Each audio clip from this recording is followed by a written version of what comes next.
এই যে আর একটা টোটো আমাদের চলে এসেছে। আসো আসো আসো, আমরা আগে পৌঁছে গেছি।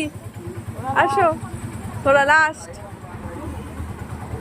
তো আমরা এখানে ঘর বুক করেই এসেছিলাম। তো দেখো এখানে প্রীতম এসেই সবার আধার কার্ড এইসব জমা দিয়ে দিল, আর আমরা এখানে বসছি। তো আমাদের ঘর আগে থেকে বুক করা আছে, ওনারা গিয়ে চাবি খুলে দেবে, তারপরে আমরা ঘরে গিয়ে রেডি হয়ে স্নান করতে বেরিয়ে যাব। তো চলো উপরে যাই। আমরা সেকেন্ড ফ্লোরে রুম পেয়েছি, তো চলো।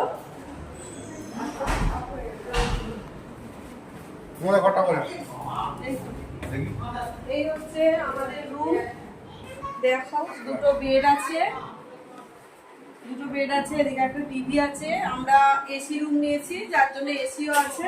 এখানে একটা সুন্দর একটা আয়না আছে, আর এদিকে একটা ওয়ার্ড্রপ আছে যেখানে সবকিছু রাখা যাবে। আর এখানে বাথরুমটা দেখি, বাথরুমটাও বেশ বড় সড়ই আছে। বাথরুম আছে একটা সুন্দর, যেটা মেন। তো এই হচ্ছে আমাদের পুরো রুম।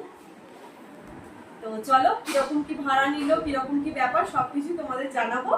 আমি এখনো যদিও জানি না, প্রীতম নিচে বিল করছে। তো দেখে তো বেশ ভালোই লাগছে। তো চলো আবার নেক্সট ভিডিওতে আসছে, বাই।